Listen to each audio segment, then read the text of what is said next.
All right, well, dozens of parents want their children to leave the newly unaccredited Kansas City Public District. Oh, but today the neighboring districts who have to take them told parents no.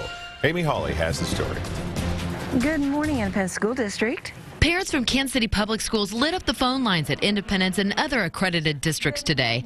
Parents want to know, can my child transfer to your school? The answer from all 6 neighboring accredited districts. We are not accepting kids today. The 6 suburban districts say it's not that the students are unwanted, but that Kansas City Public Schools is offering to pay only a small fraction of tuition costs charged by the other districts. All districts say they need to be paid up front. Since Kansas City has said we are not paying that amount of money and we're not paying it in advance, therefore we rely on our own school board policy to say no, you cannot attend school at this point in time.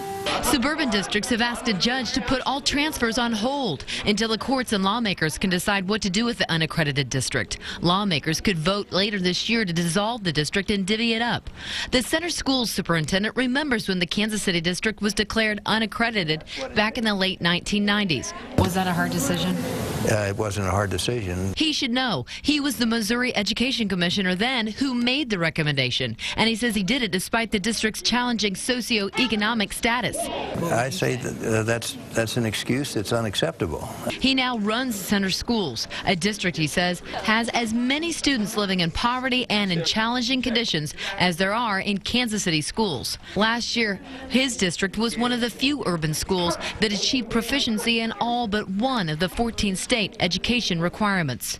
In Kansas City, Amy Hawley, NBC Action News.